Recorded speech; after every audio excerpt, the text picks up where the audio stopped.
आज का टॉपिक है get up he calls you. उठ वो तुझे बुलाता है।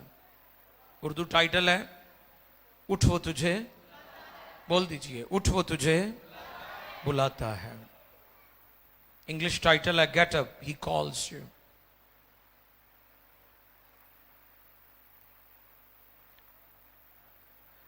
मरकस रसूल की मार्फत लिखी गई इंजील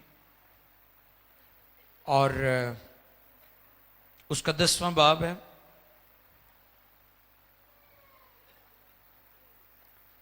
और उसकी 49 ये एक आयत मुकद्दसा जो है तिलावत इसकी की जाएगी। लेकिन अगर आप पूरा पैसेज नोट करना चाहते हैं तो वो 10वें बाब की 46वीं आयत से लेकर 52 आयत तक है, 52 वर्स तक। कलाम खुदा में से मरकस 10वें बाब की 49वीं आयत मुकद्दसा जो है, वर्स 49 जो है, उसे हम रीड करेंगे खुदा के कलाम में से। 49वीं आयत मुकद्दसा। खुदा के कलाम मुकद्दस में लिखा है, यीशु ने खड़े होकर कहा, उसे बुलाओ।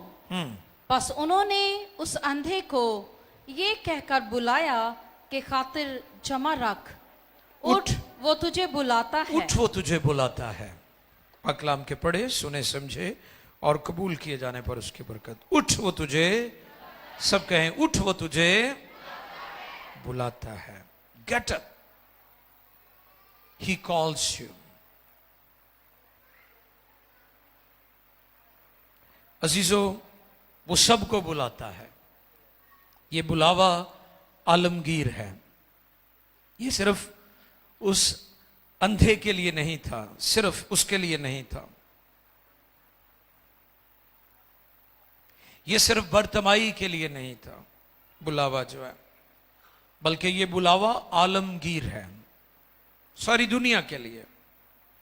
वो किसी कौम से हो, किसी कबीले से हो, किसी रंग, किसी नस्ल से हो, ये बुलावा सबके लिए है। हालेलुया। अगर आप फंसे हुए हैं, किसी भी मुसीबत में है, किसी भी परेशानी में है, बीमारी में जकड़े हुए हैं, बदरुओं से जकड़े हुए हैं, शैतान ने आपको जकड़ा हुआ है, आप खौफ में जिंदगी बसर कर रहे हैं, आप किसी भी तरह के जुए और बंधनों में जकड़े हुए हैं, वो आपको बुलाता है क्योंकि वो आपको आराम देना चाहता है। वो क्यों बुलाता है? क्योंकि वो आपको आराम देना चाहता है। बुलाहट एक दरवाजा है, नोट कर लें इसको। कॉलिंग, बुलाहट एक दरवाजा है। ये आपकी जो फेथ जर्नी है, क्रिश्चियन जर्नी है, ये उसका पहला स्टेप है, ये पहला उसका लेवल है, first level of Christian journey. मसीही जिंदगी का जो सफर है, उसमें सबसे पहला स्टेप जो है वो बुलावा है। कलाम में लिखा है, बुलाए हुए तो बहुत हैं मगर बरगजीदा थोड़े हैं। कई इसी खुशी में रहते हैं ना जी, मैनू खुदा ने बुलाया जी, और मैनू बड़ा प्यार करता है। खुश होया करो। अगली गल भी सुन लो, बुलाए हुए तो बहुत है मगर बरगजीदा। आप सबको खुदा बुलाता है और सारी दुनिया को खुदा दावत देता है। लेकिन बरगजीदगी जो है ये बहुत जरूरी है। और आज के पैगाम में हम इस शख्स बरतमाई जो ब्लाइंड था, अंधा था, उसकी जिंदगी से सीखेंगे कि उसने अपने बुलावे को कैसे लिया। लेकिन वो देख नहीं सकता था क्योंकि वो अंधा था। और जब ये बात मेरे सामने आई तो मैं गौर कर रहा था कि बेशुमार लोगों को पता ही नहीं है कि वो अंधे हैं। ये मैं रूहानी बात कर रहा हूं। बेशुमार लोगों को इल्म ही नहीं है कि वो अंधे हैं, वो गूंगे भी हैं, वो बहरे भी हैं। जैसे ही वो यीशु के पास आएंगे उन्हें पता चल जाएगा हम तो अंधे हैं, हम तो तारीकी में हैं। आप बेशुमार लोगों को देखते हैं, वो बहुत अपने अंदर प्राइड रखते हैं, अपने आप को बहुत ज्यादा हिकमत वाले समझते हैं। लेकिन जैसे ही वो तौबा करते हैं, गुनाहों की माफी के लिए बपतिस्मा लेते और खुदा की जमात का हिस्सा बन जाते, उन्हें पता चलता है मैं तो एवं जिंदगी गाल छड़ी, मैं तो एवं सारी उम्र रोल छड़ी है। मैंने तो अज पता लगा है कि खुदा दे हजूर आके इंसान की जिंदगी किवें दी हो जाती है। इससे मुराद कि वो लोग अंधे हैं, और जब वो खुदावंद के पास आते हैं फिर उन्हें पता चलता है कि वो देख नहीं सकते। मुकाशफा की किताब में लिखा है कि तू कहता है कि मैं, हाँ जी, तू अपने आप को समझता है कि तू बहुत दौलतमंद हो गया है, ठीक है, लेकिन तू अंधा है, तू ख्वार है और तू गरीब है। ये लोग, ये तबकात, ये दुनिया जब उसके कदमों में आती है फिर उन्हें पता चलता है कि वो अंधे हैं और उन्हें देखने की जरूरत है, बेनाई की जरूरत है। वो क्यों बुलाता है? क्योंकि वो हमें आराम देना चाहता है और हमें उसके पास आना चाहिए। क्या करना चाहिए? सिर्फ इतवार को नहीं आना चाहिए। कई कहणगे जी असीं ते इतवार नूं गिरजे भी तो जाने हैं ना, ये भी ठीक है, ये भी एक पहलू है, ये भी हमारी क्रिश्चियन लाइफ का एक हिस्सा है। आप इतवार को चर्च जाते हैं, इबादत करते हैं, लेकिन सुन लीजिए, ये उसका एक हिस्सा है। उसके पास आने से मुराद सिर्फ इबादत अटेंड करना नहीं है कि जी आपने इबादत अटेंड कर ली है इसलिए आप कहते हैं कि मैं तो खुदा के पास आया हूं। मैं गौर कर रहा था कि ये अंधा बड़ा अक्लमंद था, नोट कर लें इस बात को। और ये बर्तमाई जो ब्लाइंड था, जिसको यीशु मसीह ने बेनाई दी, उसको मौजजाना तौर पर उसकी आंखों की जो रोशनी चली गई थी, खत्म हो गई थी, वो अंधा था, ब्लाइंड था, वो देख नहीं सकता था। यीशु मसीह ने इसकी जिंदगी में मौजजा किया, वो बड़ा अक्लमंद था। और हमें कैसे पता चला कि वो बड़ा अक्लमंद था? आयत नंबर 52 हमें बताती है, 10वां बाब और उसकी 52 आयत, 52 वर्ड्स। यीशु ने उससे कहा, यीशु ने उसे कहा, जा तेरे ईमान ने तुझे अच्छा कर दिया, अच्छा कर दिया। वो फिर फौर बीना हो गया, वो फिर फौर बीना हो गया। हालेलुया। राह में उसके पीछे हो लिया। दोबारा पढ़िए इसको। और राह में उसके पीछे हो लिया। अक्लमंद था वो, शिफा पाके फरार नहीं हो गया, यीशु के पीछे ही चल पिया। ये वो बात है जो मैं आपकी खिदमत में करना चाहता हूं कि ये अंधा अक्लमंद था। लोग शिफाएं पाते हैं, लोगों को बरकत खुदा देता है, दुआएं करते हैं, खुदा मुझे दौलत दे, खुदा मुझे घर दे, मुझे कामयाबी दे, मुझे औलाद दे, मुझे अच्छी बीवी दे, मुझे अच्छा शौहर दे। खुदा उनकी जरूरतों को पूरा कर देता है, लेकिन वो यीशु की पैरवी नहीं करते, लेकिन वो उसके पीछे हो लिया। ये है उसके साथ चलना, यीशु मसीह के साथ जिंदगी गुजारना। वो अक्लमंद था, इसलिए वो शिफा पाने के बाद यीशु के पीछे हो लिया।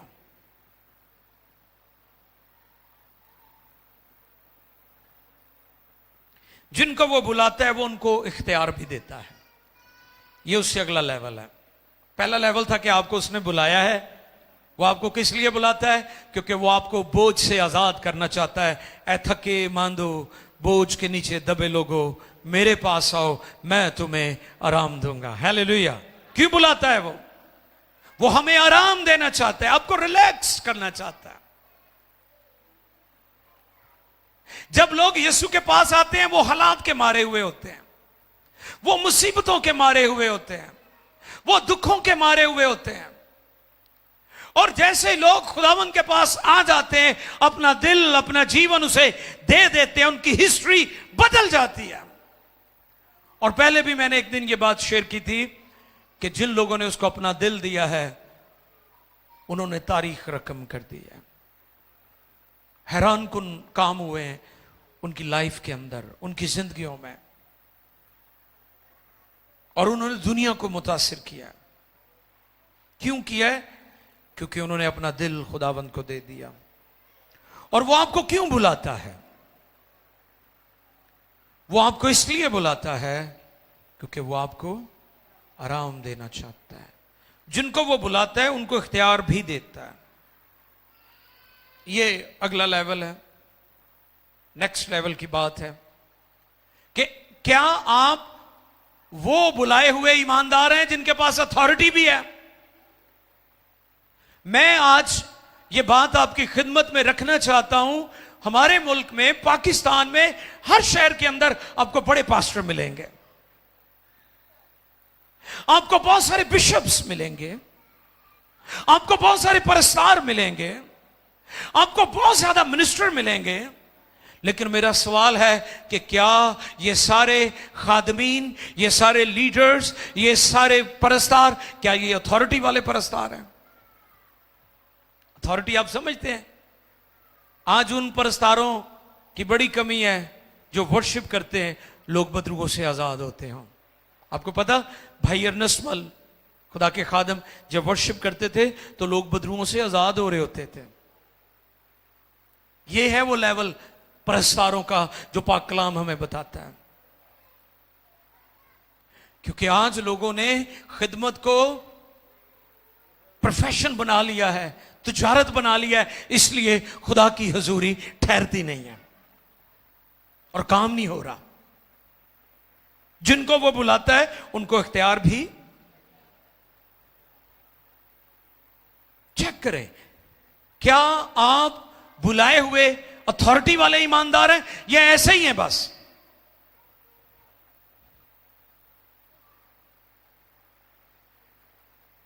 एलिया ने क्या कहा था? लिखा है, एलिया हमारा हम तबीयत, और उसने बड़े जोश से दुआ की और आसमान 3.5 वर्ष के लिए दफे आसमान खोलिया। किन्ने से? उन्हें खोलिया से जिन्हें बंद किया से। जिसने बंद किया है उसी ने खोला है, क्योंकि वो अथॉरिटी वाला ईमानदार था। You got my point? ईमानदार हैं, बुलाए हुए बहुत हैं, लेकिन अथॉरिटी वाले नहीं है। उसने कहा था, जब तक मैं ना कहूं आसमान ना खुले। यह भी तो अथॉरिटी है ना। हमारा खुदा तो कादर मुतलिक है। लिखा है, यीशु मसीह कल आज बल्कि अब तक वो सेम है। आज आपके सामने यह सवाल है, यह चैलेंज है कि क्या आप वही ईमानदार हैं, आप वही खादिम हैं, आप वही बिशप हैं? लोग बिशप भी बन गए, लोग डॉक्टर भी बन गए, लोग रेवरेंड भी बन गए, लोग मुबश्शिर भी बन गए, लोग परस्तार भी बन गए, लेकिन अफसोस वो अथॉरिटी वाले नहीं हैं। हमें अथॉरिटी वाले ईमानदार बनना है, क्योंकि जिनको वो बुलाता है उनको वो इख्तियार भी देता है। यशुआ ने लिखा है, अमालिकियों से जब बनी इस्राइल जंग कर रहे थे तो लिखा है, उसने कहा कि खुदा सूरज गुरूब ना हो। What a great authority. उसने कहा सूरज, तो लिखा है सूरज रुक गया था। और थियोलॉजियन कहते हैं कि ये वही दिन है जो साल का सबसे बड़ा दिन होता है, क्योंकि सूरज उस दिन रुकया रहा से। आमीन, हालेलुया। वो कौन सा दिन होता है जिस दिन? वाह, मैं मैडम से पूछता हूं, मेरी इंफॉर्मेशन थोड़ी है, जरा इन्होंने ज्यादा है। अथॉरिटी वाले ईमानदार, इख्तियार वाले खादिम, अथॉरिटी वाले मुबश्शिर हमें चाहिए। आप सब कुछ बन गए, बन जाएं, आपको मुबारक हो, लेकिन चेक करें कि आपके पास इख्तियार भी है कि नहीं।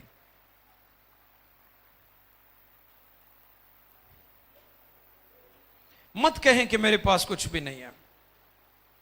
क्योंकि जिनको उसने बुलाया उसने उनको सब कुछ दे दिया। मैंने पहले भी एक दिन बताया था कि इंसान कभी नहीं चाहेगा कि जो कुछ मेरे पास है वो किसी दूसरे के पास हो। जिहड़ी टाई मैं लाई हुई है दूजा ना ला ले, जिहड़ा कीबोर्ड साडे चर्च च किसी च ना होवे, ते कई बड़े फखर ना दसणगे ये साडे कोल ही है, किसी को भी नहीं है। क्यों कहते हो तुसी? ये कौन है सारियां कोल ही होवे? कहना चाहिए कि नहीं? मुझे बताएं आप कैसे ईमानदार हैं? आप कहते जी ए जिहड़ा मोबाइल मेरे को किसी को भी नहीं हैगा।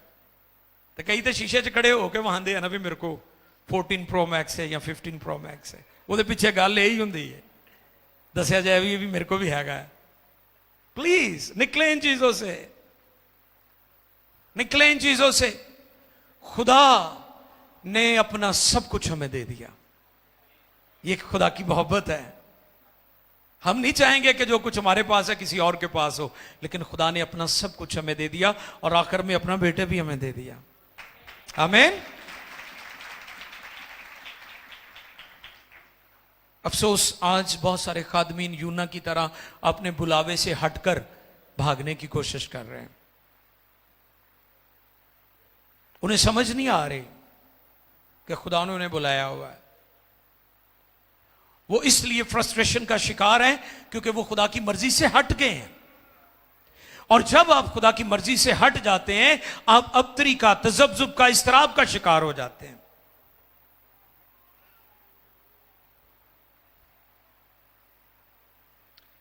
एक तखय्युल किसी ने पेश किया, मेंढक और मछली की कहानी। वो डड्डू ने तोबा की थी, उन्हें मछली ने भी कहना भी तू भी कर ला तोबा। ख्याल है ना किसी का? ते मछली के नवे नवे पार निकले तो मछली उड़ती फिरे, फड़कती फिरे पानी च। मेंढक उन्होंने कहे कि तू तोबा कर ला, कहती नहीं मेरे तो नवे नवे पार निकले, मैनू तो जरा मौज कर लेंदे ना। वो कई जवानी होए ना, उन्होंने कहे तोबा करो जी, हले तो जवानी है तो बुढ़े बारे काम करना है ना। ये कॉन्सेप्ट भी है लोगों का। वो नवे नवे वो चांदे निकले थे, मछली पकड़ी ना जावे। एक दिन ऐसा हुआ कि उसी तालाब में जहां पर मेंढक और मछली थी, उसने क्या किया कि वो किसी शिकारी ने जाल डाला और वो मछली, हाँ जी, पकड़ी गई। वो उन्होंने लै गया अपनी बुढ़ी को, कहता मेरे च मसाला तेज कर, बड़ी वधिया मछली पकड़ी है। वो भली लोग वो भी करन लग पे। हुण मछली दुआवां करके एक मौका दे दे तोबा कर लांगी। तो फिर जो बंदा तरला मारे रब दा, रब सुन ही लैंदा है ना। वो एडा जबरदस्त तूफान आया, उन्हें ना वो एक साइड छिल दी हुई सी फड़ के। वो छिल ही रहा सी, चाना हलिया तो एक साइड का पर लथा ही सी। स्ट्रोंग तूफान आया, वो मियाँ बीवी डरदे, उन्होंने पराता परूता मूतियां हो गई, मछली थले जा पई। तेज बारिश आई, वो मछली पानी के जरिए बहती बहती फिर तालाब च वापस चले गई। वो जो गई तो वो मेंढक भी सामने ही सी। उन्हें कहा सुना वापस आ गई हाँ? कहती बच गई हाँ, आज तो तोबा। कहता नहीं, तू तोबा एक पासा छला के की है। बेहतर सी कि तू पहलों ही तोबा कर ली तो तेरा पासा ना छलिया जाता। वो कई ऐसे जिद्दी ने वो पासा छला के तोबा करते हैं, यूना की तरह मार खा के वापस आते हैं। खुदा ने आपको बुलाया है,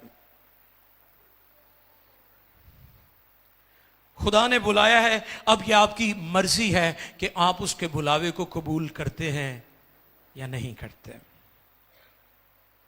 अंधे की जिंदगी से पैगाम है, उसने शिफा पाई और लिखा है वो यीशु के पीछे।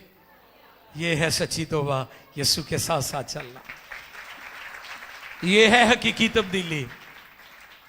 ये नहीं कि तुसी तौबा करके मुड़ के फिर पुराने यारां को बैठे हुए हो। उन्होंने कहना सनम हम तो डूबे हैं, तुम्हें भी ले डूबेंगे। वो कोई फायदा नहीं होना तुहाडे बपतिस्मे लैन दा जे तुसी भैड़ियां महफिलां नहीं छड्डनियां। तो कईयों को मैंने देखा है, वो तौबा तो कर लेते हैं, बपतिस्मा तो ले लेते हैं, लेकिन वो फिर पुरानी दुनिया में लौट जाते हैं, क्योंकि वो पुराने लोग और पुरानी जो उनकी उठक बैठक है, उनकी जो फ्रेंडशिप है और जो कनेक्शन है, रॉन्ग कनेक्शंस जो हैं, उनको वो काटते नहीं हैं, डिस्कनेक्ट नहीं होते उससे।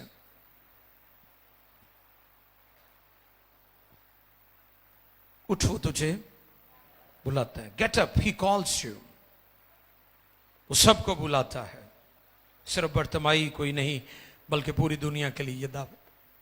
और वो आपको आराम देना चाहता है, वो आपको सुकून देना चाहता है, जो नींद की गोली से भी नहीं आपको मिलता। जितने भी ये माहिर नफ्सियात हैं, जिनके पास लोग अपने मेंटल इश्यूज के लिए जाते हैं, वो ज्यादा से ज्यादा आपको नींद की मेडिसिन दे देते हैं। ਤੁਹਾਨੂੰ नींद आ जाती है, तुसी भूल जाते हो, उठते हो तो ताड़ी टेंशन फिर उठे ही। और मैं देख रहा था मीडिया पर कि पाकिस्तान दुनिया के उन मुमालिक में टॉप लिस्ट पर है जो एंटी डिप्रेशन मेडिसिन लेते हैं। यानी सबसे ज्यादा डिप्रेशन की जो मेडिसिन है, एंटी डिप्रेशन मेडिसिन, वो पाकिस्तान में लोग खाते हैं। आप किस दुनिया में रहते हैं? आप किस माहौल में रहते हैं? आपकी सोसाइटी का ऐसा है जहां हर वक्त खौफ, अबतरी, तजब्सु, परेशानी, जरूरतें, मसाइल, झगड़े रगड़े से आप का सामना रहता है।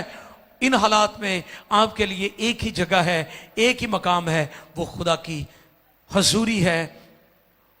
उसके कदमों में आ जाएं तो फिर आप पीसफुल जिंदगी बसर कर सकते हैं। उठ वो तुझे बुलाता है, बस उठ वो तुझे बुलाता है। क्यों बुलाता है? क्योंकि वो आपको इत्मीनान देना चाहता है, आपको शिफा देना चाहता है,